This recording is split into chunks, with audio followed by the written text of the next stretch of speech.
안녕하세요. 오늘 강연의 진행을 맡은 이은영입니다. 반갑습니다.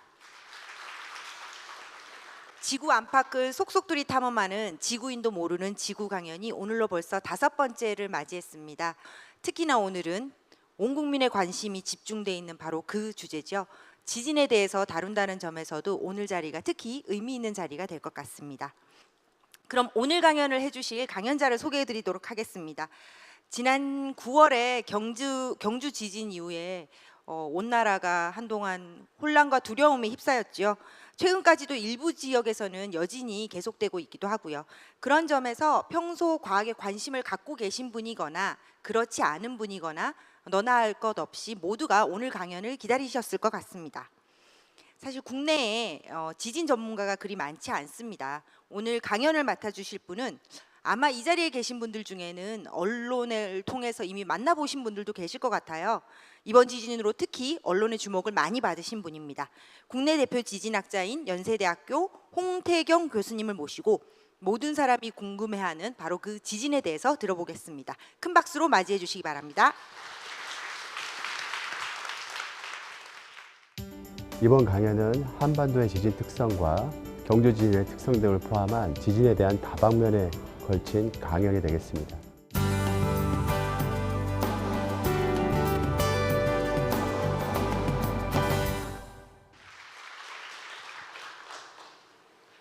첫 번째 주제는요, 이 불안한 지진과 그 다음에 지진을 어떻게 예지를 하는지에 대한 원리를 좀 살펴보겠습니다.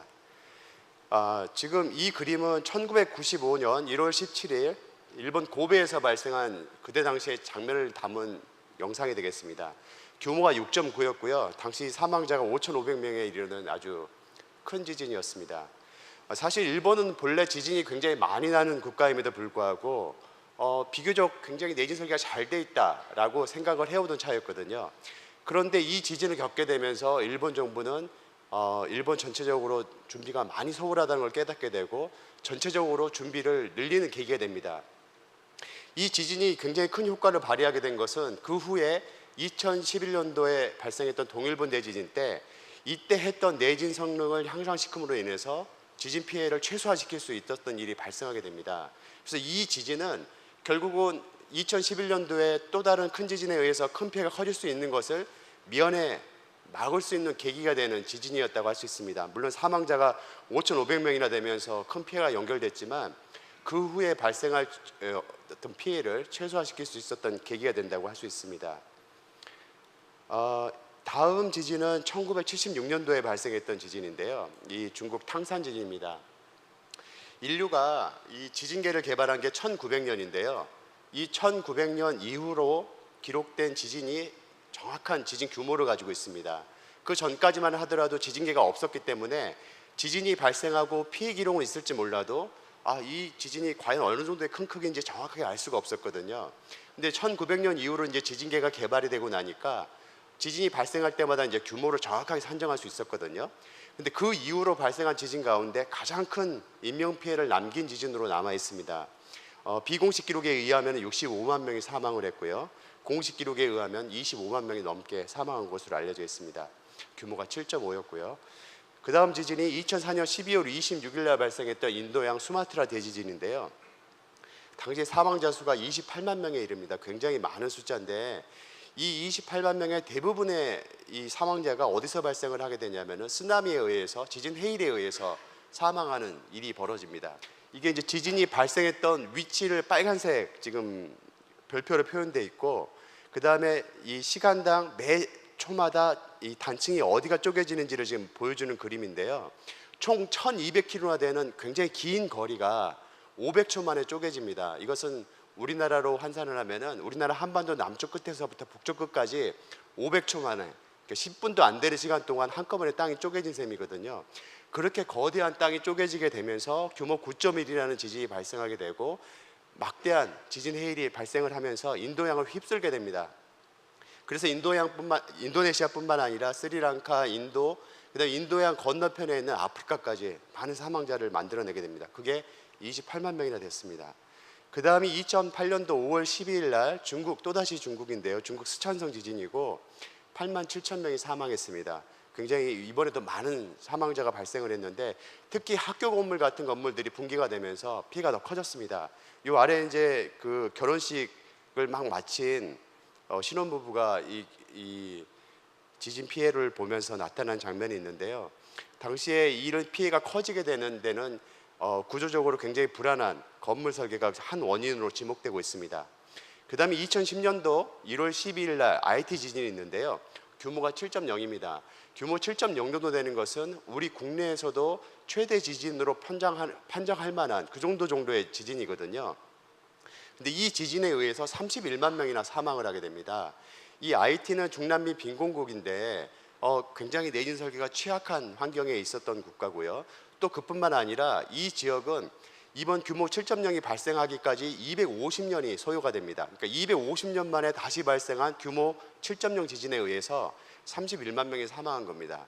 이것은 무엇을 의미하냐면은 사실 어떻게 생각하면 지진이 빈발하는 국가보다 지진이 빈발하지 않은 국가가 상당히 위험할 수 있다는 얘기가 됩니다. 그 이유는 평상시 지진이 많이 발생하지 않으니까 상대적으로 안전한 거 아닌가라는 생각을 착각을 하게 되고요. 그로 인해서 준비가 소홀하게 되니까 한번 이런 지진이 발생하게 되면 피가 커지는 식으로 연결이 됩니다. 그리고 2011년도 3월 12일 동일본 대지진입니다. 규모 9.0이고요.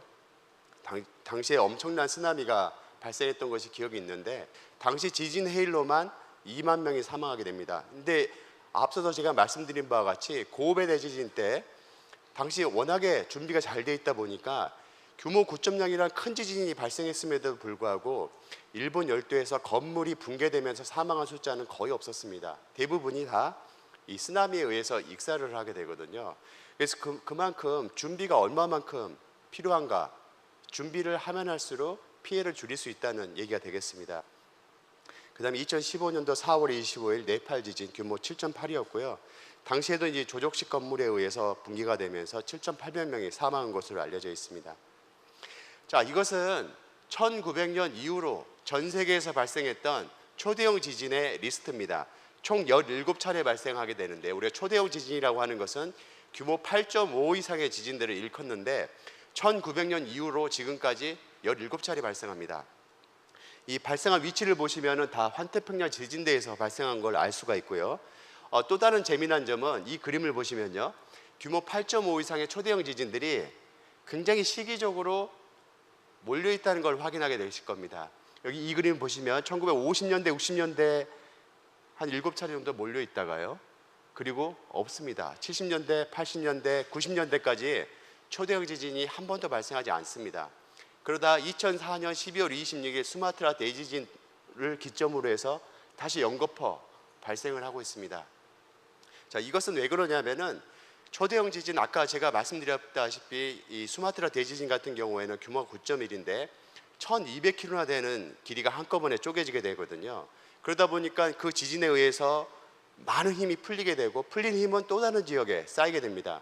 이렇게 많은 힘이 또 다른 지역에 쌓이게 되면서 또 다른 큰 지진을 유발하게 되는 것입니다. 그래서 초대형 지진들은 그것 자체가 또 다른 초대형 지진을 유발하는 원동력으로 작용한다는 것을 알게 됐거든요.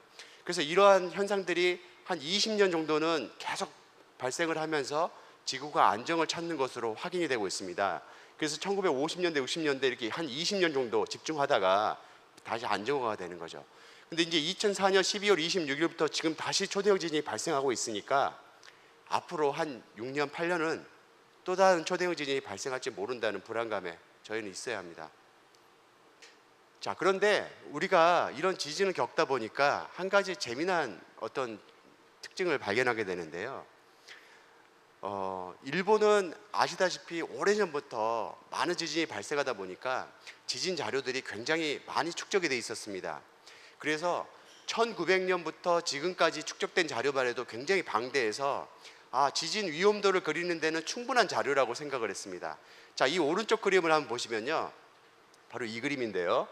이걸 보시면은 동일본 대지진이 발생하기 전까지 일본 정부가 사용했던 이 지진 제해도가 되겠습니다.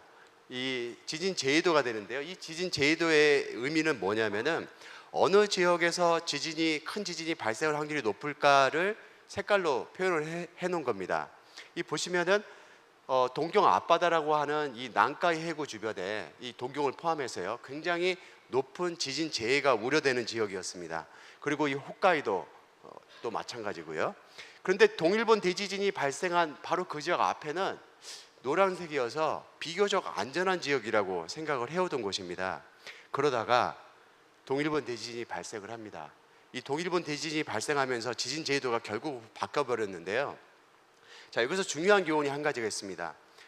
일본 정부는 1900년부터 지금까지 한 100년간의 자료를 가지고 일본 열도에서 어디가 지진으로부터 제일 위험할까를 계속 생각을 했던 거죠. 그리고 지진 제도를 만들었는데 실제로 일본에서 발생한 가장 위험한 지진은 지금까지 상상했던 그런 곳이 아니고 엉뚱한 곳에서 발생을 한 거죠. 이런 일이 왜 발생했는지가 이제 문제가 되는 거죠. 자, 그 이유는 바로 이겁니다. 지진이 발생하기까지는 굉장히 오랜 기간이 필요합니다. 물론 작은 지진들은 힘이 빨리빨리 쌓이니까 빨리빨리 발생합니다. 하지만 큰 지진이 발생하려면 오랫동안 시간이 필요하고 오랫동안 힘이 누적되어야지만 비로소 지진이 발생을 하는데, 이 동일본 대지진 같은 경우에는요 이 지진이 600년 혹은 1300년 만에 도래한 지진으로 알려져 있습니다. 실제로 이 동일본 대지진이 발생한 바로 그 지역은 서기 한 890년경에 발생한 지진이 바로 앞선 지진으로 평가받고 있는데, 그 지진이 발생한 지 한 1000년 만에 지금 이번 지진이 발생한 겁니다. 그러니까 1000년 동안 계속 힘을 누적하고 있다가 비로소 한 차례 큰 지진으로 발현을 한 거죠. 또 다른 그런 이유 중에 하나가 뭐가 있냐면은 바로 스촨성 지진입니다. 아까 스촨성 지진이 8만 7천 명이 사망을 했었는데, 이 스촨성 지진도 3000년 혹은 6000년 만에 발생한 지진으로 알려져 있습니다. 그러니까 지진이 우리가 불과 한 몇 년의 기록을 보고 예를 들어서 한반도를 보면은 우리 한반도가 1978년부터 지진 관측을 시작하거든요. 그러니까 한 40년 기록을 보니까 사람들은 지금까지 뭐라고 생각했냐면 지진 별로 많이 안 나네. 제일 큰 게 규모가 5.3이네. 이번에 5.8 지진 나기 전에는 5.3이 제일 컸거든요.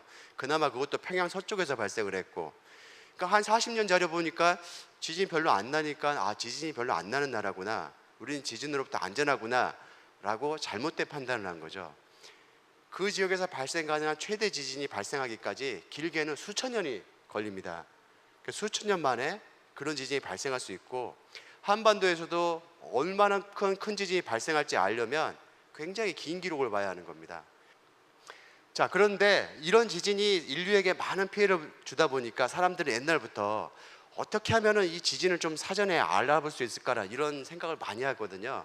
그래서 많은 얘기들이 나왔었죠. 그리고 이번에 우리 이제 부산 앞바다에서, 부산이나 울산 이런 등지에서 이상한 현상들이 관측이 되면서 지진 전조 현상이 아닌가라는 이제 걱정도 많았고요. 자, 지진 전조 현상을 좀 살펴보면은 첫 번째는 이 지표의 변형입니다. 이것은 사실 지진이 발생하기 전에 힘이 차곡차곡 쌓이면서 쪼개지기 직전에 지표가 굉장히 변형을 받게 됩니다. 그래서 너무 당연한 현상이고요. 이것은 굉장히 널리 사실 지진을 예지하는 데 활용이 되고 있습니다. 그 밖에 있는 것들이 또 전진이 있고요. 전진은 본진이 발생하기 전 앞에 발생하는 지진인데, 큰 단층이 쪼개지기 전에는 이렇게 작은 단층부터 쪼개지기 시작합니다. 작은 부분부터 쪼개지면서 이것들이 작은, 우리가 이제 미소 지진이라고 하는데, 이런 지진들을 발생시킵니다. 그래서 지진이 많아진다는 것은 큰 지진이 발생할 가능성이 높다는 것을 또 의미합니다. 그래서 어느 지역에 작은 지진이 많아진다는 것은 결코 좋은 현상은 아닙니다. 그 밖의 것들이 지진운, 지진광, 그 다음에 동물의 이상행동, 라돈가스. 이 라돈가스라는 건 뭐냐면요, 지구 내부에 이 라돈가스가 있는데, 이 라돈가스는 평상시에는 지표로 배출이 되지 않다가 이 단층 같은 것이 발생하게 되고 지표에 균열이 생기게 되면 비로소 지구 내부에 있는 가스가 밖으로 나오게 되거든요. 그게 바로 라돈가스인데, 이 라돈가스는 무색무취입니다. 그래서 울산이나 부산 등지에서 어떤 냄새가 나는, 악취가 나는 가스가 났다는 것은 이 라돈가스는 아닙니다. 그래서 그 가스가 혹시 지구 내부에서 나온 라돈가스고 지진 전조 현상이 아닐까라는 걱정을 하셨던 분들은 사실 그 걱정은 하지 않으셔도 될 것 같고요. 그 밖에 뭐 지진파의 속도 변화라든가 암석의 전기 비저항값 변화, 이런 여러 가지 현상들이 있습니다. 이 가운데 일부는 활용을 하고 있고 일부는 과학적으로 여전히 좀 신뢰도에 문제가 있다고 얘기를 하고 있습니다. 그런데 인류가 지금까지 지진 예측에 성공한 사례가 있습니다. 이것이 바로 중국 하이청 지진인데요. 인류 역사상 최초이자 제일 마지막으로 지진 예지에 성공했던 사례입니다. 이 지진은 언제 발생을 했냐면요. 1975년 2월 4일 날 발생한 지진이고 규모가 7.3이었습니다. 당시에 인구가 100만 정도 사는 이 중국 하이청이라는 곳인데요. 하이청이 어디 있냐면은 지도를 보시면은 이게 한반도 이 서쪽입니다. 서쪽 연안이고요. 바로 이쪽에 존재하고 있습니다. 우리나라 한반도에서 서쪽에서 좀 가까운 그런 곳에 위치하고 있는데 바로 이 지역에서 지진이 발생하게 되는데 이 지진이 발생하기 전에 작은 지진들이 자꾸 목격이 됩니다. 그래서 이 중국 정부는 지진이 발생하기 전에 아무래도 큰 지진이 날 것 같으니까 이 100만이 사는 도시를 소거 명령을 내립니다. 자, 주민들을 다 대피하세요 하고 대피를 시키는 거죠. 그 실제로 많은 주민들이 대피를 했습니다. 그리고 진짜 지진이 났고 2,000명이 넘게 사망을 하고 그 다음에 부상자가 2만 7천 명 정도 되거든요. 물론 이제 많은 사람들이 사망했지만 만약에 그때 대피 명령을 내리지 않았으면은 적어도 15만 명 이상의 사람들이 사망했을 거라고 추정을 합니다. 그러니까 중국 정부는 굉장히 자랑스러워하는 거죠. 인구 100만이 되는 도시를 살렸다 우리가. 그래서 인류 최초로 성공한 이 사례에 대해서 굉장히 자신감 있어하고 기뻐했었는데 그 기쁨도 별로 오래가지 않았습니다.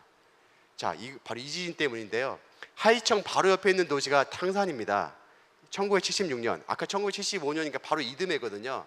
바로 이듬해에서 인류 역사상 가장 큰 지진 피해로 남아있는 중국 탕산 지진이 그 이듬해 옆 도시에서 발생을 합니다. 하지만 이때는 중국 정부가 아무런 사전 인지를 못하고 대피 명령도 못하면서 65만 명이나 되는 사람들이 일거에 목숨을 잃고 맙니다. 그러면서 중국도 더 이상 지진 예지에 성공했다는 자신감에서 이제 빠져나오게 되고요. 인류는 지진 예지가 얼마나 어려운지 다시 한번 깨닫게 되는 계기가 됐습니다. 자, 그러면은 이제 조금 더 재밌는 한반도 얘기로 넘어가 보겠습니다. 우리나라와 같은 판내 환경에서는 진원의 깊이가 한 5km에서 15km 사이에 대부분의 지진들이 몰려 있습니다. 제가 앞서서 말씀드린 바와 같이 지진 피해에 의해서 인명피해가 커지는 경우는 규모 7점대의 지진이었는데 이 지진들이 도시와 가까운 얕은 지진입니다. 그게 바로 다 5km에서 15km에서 발생한 지진인데요. 여기서 지진이 발생하게 되면 지표로 에너지가 바로 전달이 되기 때문에 큰 피해로 연결이 되는 겁니다. 또 한반도는 위험할 수밖에 없는 이유 중에 하나가 굉장히 오랫동안 힘이 쌓이고 비로소 한 번 큰 지진이 나기 때문에 오랜 기간이 걸립니다. IT 지진은 규모 7.0이 발생하기까지 250년이 걸렸습니다. 한반도도 비슷하게 수백 년이 걸릴 수도 있거든요. 이렇게 굉장히 간헐적으로 큰 지진이 발생하는 지역은 아무래도 준비가 소홀할 수밖에 없습니다. 우리가 예를 들어서 어떤 집을 지었는데요. 이 집을 한 30년 쓰다가 분명히 무너뜨리고 새 집 지을 것 같은데 이곳에 지진이 한 100년, 한 200년에 한 번씩 온다는데 이 내진 설계를 해야 되나 말아야 되나 고민이 분명히 되겠죠. 내가 여기다 돈을 좀 더 써야 될까 말아야 될까. 바로 이런 위험 부담을 우리가 어떻게 극복하느냐가 이제 문제가 되는 겁니다. 큰 지진을 대비해서 투자를 하느냐 마느냐, 이건 이제 삶의 어떤 질과도 연결된 문제지만 경제적인 문제와도 연결되는 그런 어려움이 있는 겁니다. 그 다음에 또 다른 문제점은 이 가장 긴 지진 관측 기록을 가진 나라라 해봐야 100년 정도밖에 관측을 못했습니다. 근데 우리나라는 더군다나 1978년 이후로 지금까지밖에 관측이 없거든요. 그러니까 한 40년 기록을 가지고 긴 기간 동안 발생할 지진을 예측할 방법이 없는 겁니다. 실제로 우리나라에서 발생 가능한 최대 지진을 이 지진계에 기록된 기록만으로 판정을 못하는 거죠. 그런 위험성이 또 있는 거죠. 자, 그러면 한반도는 그러면 어떤 환경인지 한번 살펴보면요. 그림에서 보다시피 일본 열도는 지진으로 덮여 있습니다. 시커먼 것들이 다 지진이 발생한 위치인데요. 일본 열도가 보이질 않습니다. 아예.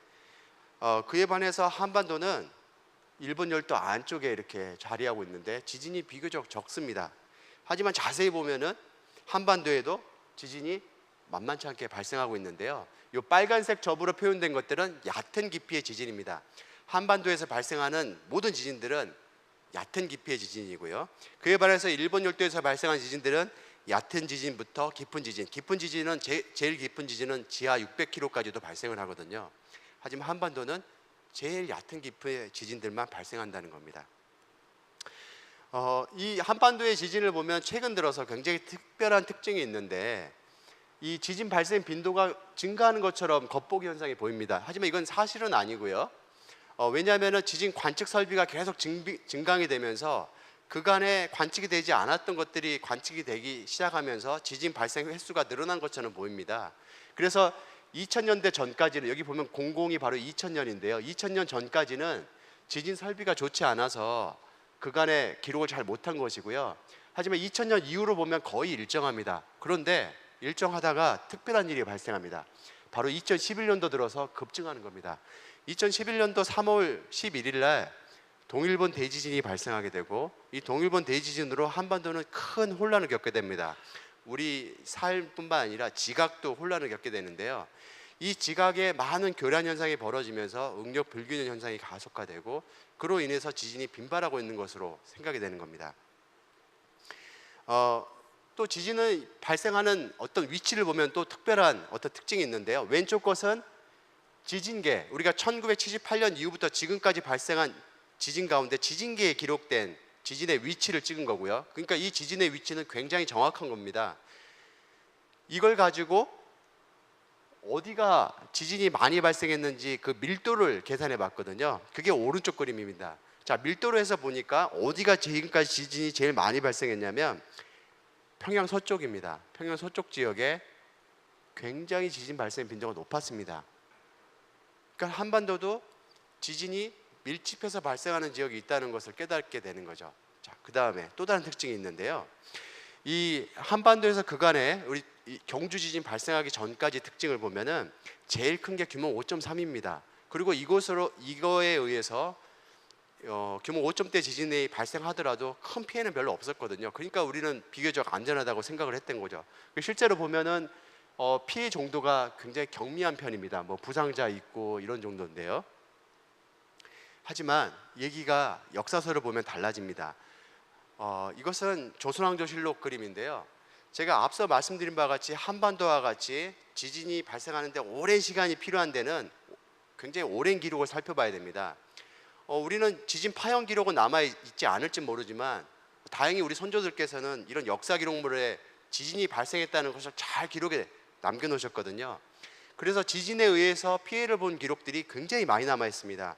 삼국사기, 고려사, 고려사조료, 조선왕조실록에 지진에 관한 피해가 많이 남아있습니다. 이 중종 13년에 발생한 지진 기록인데 굉장히 특이한 기록입니다. 유시에 3차례 크게 지진이 있었다. 자, 그 다음에 그 소리가 마치 성난 우레소리 같고 인마가, 그러니까 사람과 말이 모두 피하고 담장과 성첩이 무너지고 떨어져서 도서관 사람들이 모두 놀라 당황하여 어쩔 줄은 모르고 밤새도록 노숙하였다. 너무 무서워서 그런 거죠. 우리 경주 지진 발생하고 나니까 경주 시민들 놀라셔서 밖에서 많이 지내셨는데요. 당시에는 그게 더 큰 지진입니다. 지금 경주 지진이 발생하고 나서 우리가 기와 떨어지고 한 정도인데 담장과 성첩이 무너졌답니다. 근데 담장과 성첩이 우리 그 외적이 침공했을 때 이 도성을 지키기 위해 쌓은 이 도성은요, 성첩은 웬만한 공격에도 무너지지 않습니다. 이런 성첩이 지진으로 무너졌다는 겁니다. 지금 경주 지진으로 기와가 떨어진 게 전부인데 그런 일이 발생했다는 거죠. 그것도 수도 서울입니다. 그 다음 기록을 보죠.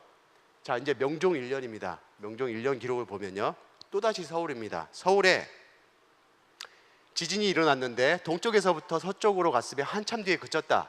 처음에는 소리가 약한 천둥 같았고 지진이 일어났을 때는 집체가 모두 흔들리고 담과 벽이 흔들려 무너졌다. 신시에 또 지진이 일어났다. 자, 이거 역사서를 허풍으로 기록하지 않았다면 정말 믿을 수 없는 기록들이거든요. 도대체 얼마만큼 큰 지진이 났길래 담장과 성첩이 무너지고 이런 기록들이 이렇게 반복적으로 나오냐는 거죠. 다른 시기에. 자, 그뿐만 아니라 바로 명종 1년, 사실 명종 잘 아시겠지만 굉장히 어린 나이에 등극을 하십니다. 그런데 그때 지진이 나고 나니까 신하들이 이게 다 왕 탓이니까 반성하세요라는 이제 상소를 하거든요. 실제로 명종대왕께서는 이 이제 신하들의 간청 때문에 실제로 하늘의 꾸짖음에 이렇게 반성을 하시려고 하시다가 결국은 또 다른 신하들이 만류해서 멈추는 일이 발생하게 됩니다. 이만큼 당시에는 이런 지진 재해라는 것이 임금이나 신하나 그다음에 백성들 모두에게 하늘이 주는 재앙 정도로 생각했던 거죠. 하지만 이제 과학이 발전하면서 우리가 이런 것들이 하늘이 주는 재앙이라기보다는 어떤 실마리를 찾고 재해를 줄일 수 있는 그런 것으로 이제 받아들이기 시작한 겁니다. 자, 그럼 조금 더 가보겠습니다. 조금 다른 주제로. 지진이 발생하게 되면 지진 해일이 발생하게 되는데 지진 해일은 그럼 지진 발생할 때마다 발생하는 게 아니라 해양에서 발생한 지진이 이 해저면을 크게 흔들게 되면 그 위에 있는 물이 출렁거리면서 전파되는 현상이 지진 해일입니다. 그래서 지진 해일이 발생하려면 당연히 해양에서 지진이 발생을 해야 되고 또 해저면을 흔들 수 있는 단층 움직임이 있어야지만 지진 해일이 발생하는 겁니다. 자, 이것은 동일본 대지진 당시에 찍었던 영상입니다. 이렇게 우리가 모바일폰, 핸드폰으로 찍은 영상인데요.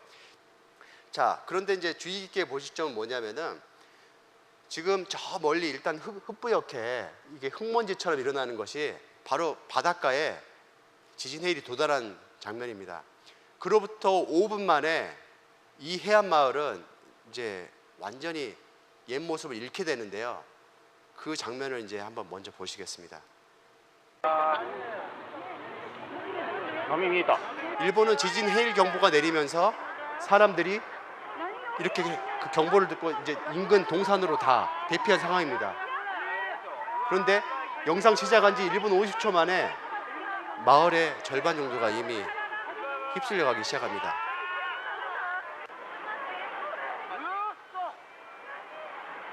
사실 이거 영화라고 하더라도 믿기지 않는 장면인데 이런 일이 현실에서 직접 벌어졌다는 게 너무 놀랍고 무서운 일인데요. 자, 2분 50초가 흘렀습니다. 영상 찍은 지.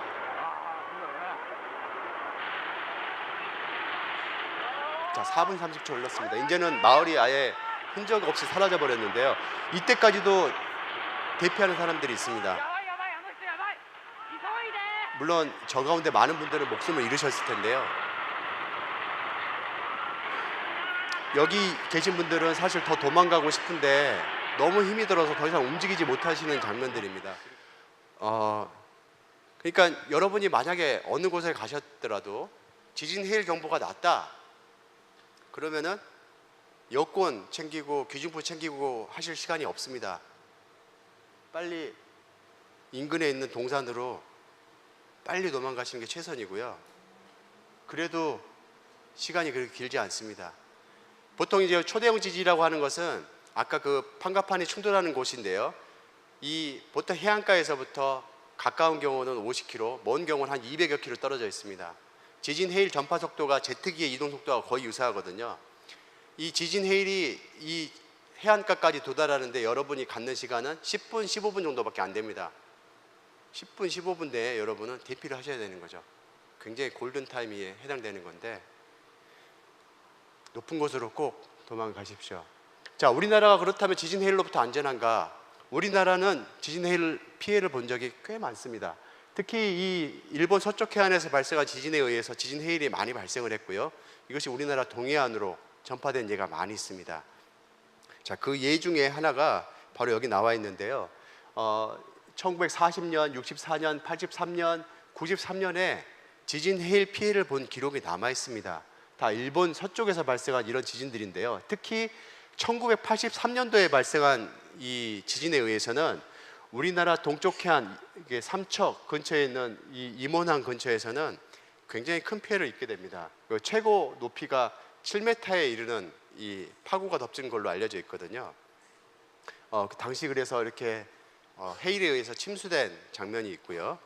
근데 이 기록이 이때만 있는 게 아니고요. 조선왕조실록에 보면은 또 지진 해일로 의심되는 기록들이 여러 나옵니다. 그러니까 우리도 역사 기간 동안에 계속 지진뿐만 아니라 지진 해일에 의해서도 피해를 봤다는 거죠.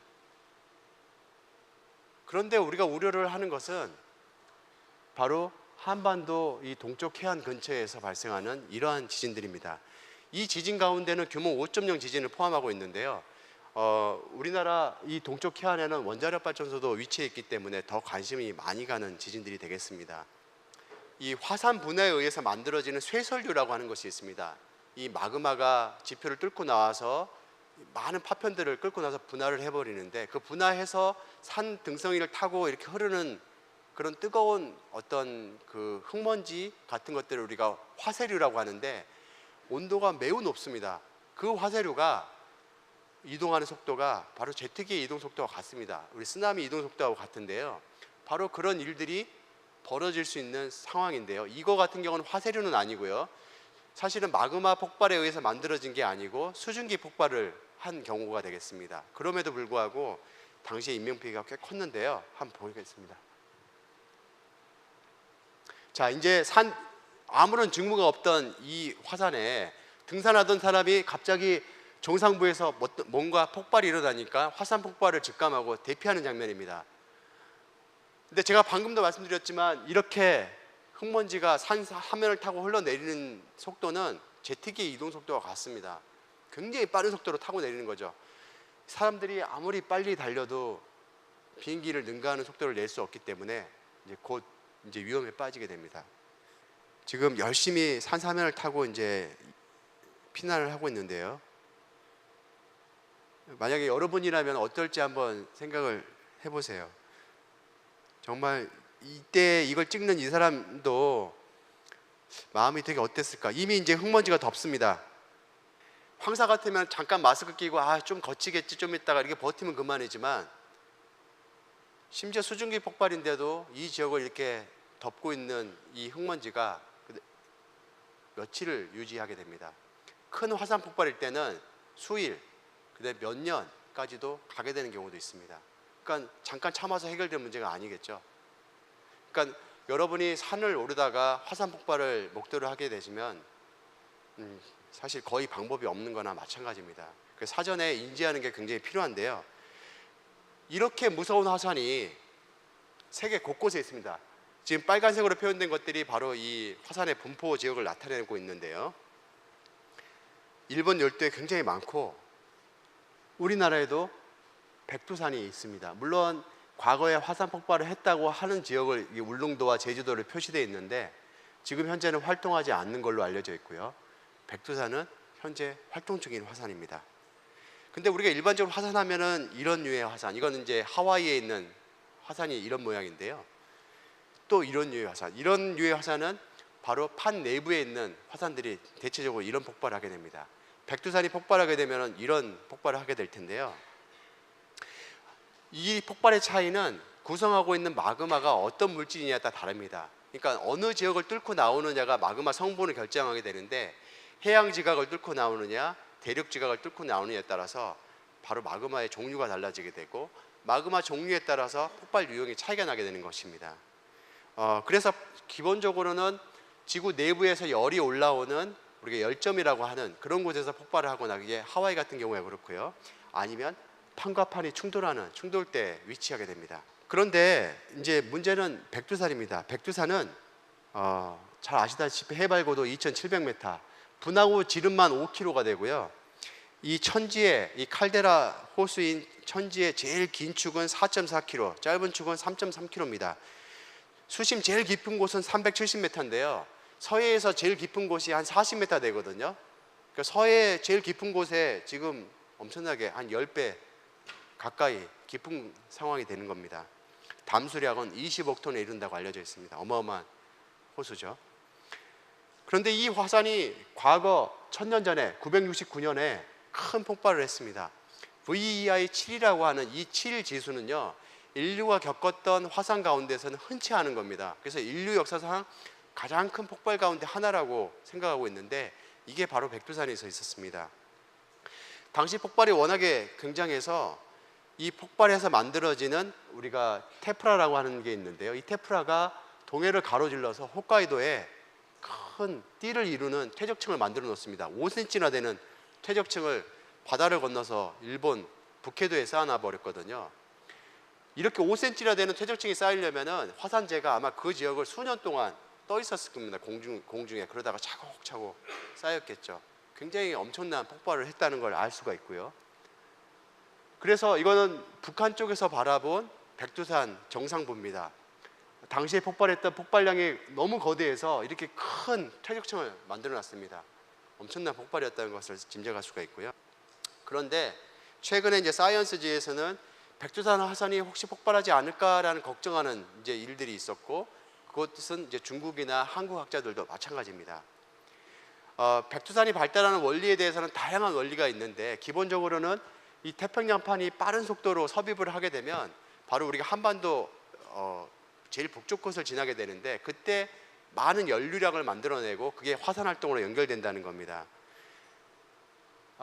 근데 최근 영상을 보게 되면은 백두산이 어떤 부풀어 오르는 현상 같은 것들을 목도를 하게 되는데요. 이것은 인공위성 사진으로 확인해 보니까 1992년부터 98년도에 약 1년에 3mm씩 부푼 것을 확인하게 됩니다. 그러니까 뭔가 활동을 하고 있다는 거죠. 화산은 분화하기 직전에 막 부풀어 오르거든요. 그러던 차에 이 백두산 이론에 이제 조사를 하게 됩니다. 다양한 조사를 해보니까 백두산 하부 한 5km에서 15km 사이에 마그마방이라고 추정되는 지진파의 속도가 떨어지는 층을 확인하게 됩니다. 백두산이 정말 마그마가 있나? 정말 분화하나? 1000년 전에 분화했을 뿐만 아니라 가장 최근에는 1903년에 분화한 적이 있는 그 백두산의 하부에 마그마방이라고 생각되는 어떤 게 보이기 시작한다는 거죠.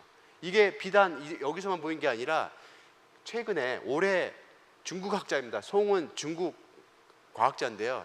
중국 지진학자가 이렇게 외국 학술지에 낸 최초의 논문입니다. 근데 거기서도 마찬가지로 비슷한 결과를 얻게 됩니다. 자기들 지역을 조사를 해봤더니 백두산 하부 한 5km에서 15km 사이에 속도가 떨어지는 곳이 보이더라. 동일한 결과를 얻었습니다. 정말 이게 마그마방이 있는 거 아닌가? 실제로 다른 연구들에서 다 비슷한 결과들이 나옵니다. 자, 그러면은 뭔가 마그마방이 있을지 모르겠다는 생각을 갖게 되는 거죠. 자, 그런데 이 마그마방이 있을 뿐만 아니라 실제로 이렇게 백두산 지역에 화산성 지진, 막 마그마가 올라오게 되면은 주변에 압력을 줘서 이 폭발을 가속화시키는 현상과 함께 지진이 증가하거든요. 지진이 막 늘어나는 일들이 또 관측이 됐었습니다. 근데 이제 문제는 바로 이겁니다. 바로 북한에서 하는 이 핵실험이 혹시 이렇게 잔뜩 마그마방이 성장한 백두산에 자극을 주고 혹시 화산 폭발로 연결되지 않을까라는 걱정을 하게 된 거죠. 지금까지 여러분 잘 아시겠지만은 그 핵실험을 여러 차례 수행을 했었고요. 옛날에는 이렇게 그 지표에 드러나게 핵실험을 했는데 이제 지하 매설형으로 하고 있는데, 북한 같은 경우는 특히나 갱도형으로 산 옆을 파고 들어가서 하는 핵실험이라고 알려져 있습니다.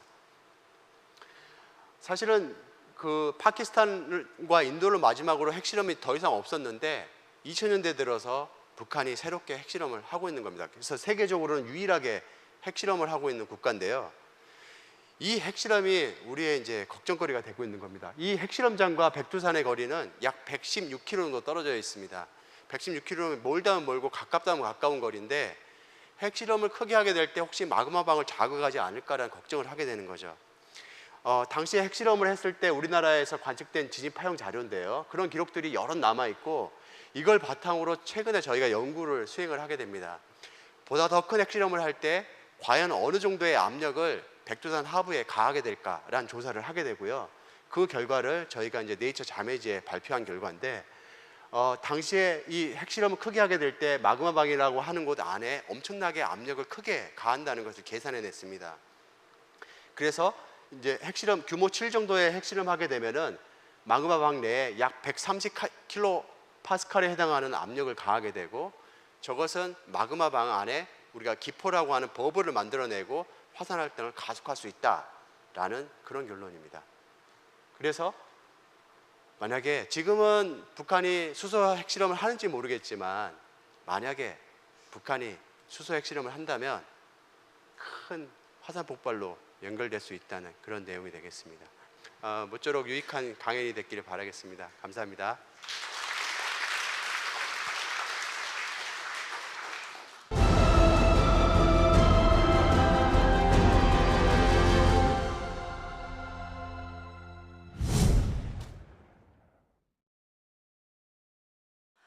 지진에 대해서 많은 과학적 사실들을 알 수 있었던 매우 흥미로우면서도 유익한 시간이었던 것 같습니다. 아마 오늘 강연을 들으신 분들은 이제 뭐 SNS상에서 떠도는 이야기나 언론에서 보도된 기사들을 보실 때 아마 과학적 사실을 근거로 해서 가려서 분별력 있게 들으실 수 있지 않을까 생각됩니다. 다음 강연은 재단에서 정말 많은 준비를 하고 있는 강연인데요. 제가 잠시 소개를 해드리겠습니다. 극지연구소 김백민 책임연구원의 뜨거워지는 지구 급증하는 기상이변 왜라는 제목의 강연이 있을 예정입니다. 기후변화 행동연구소의 안병옥 소장님과 이화여대 환경공학과의 최용상 교수님이 패널로 참석하십니다. 그럼 이것으로 오늘 강연을 모두 마치겠습니다. 감사합니다.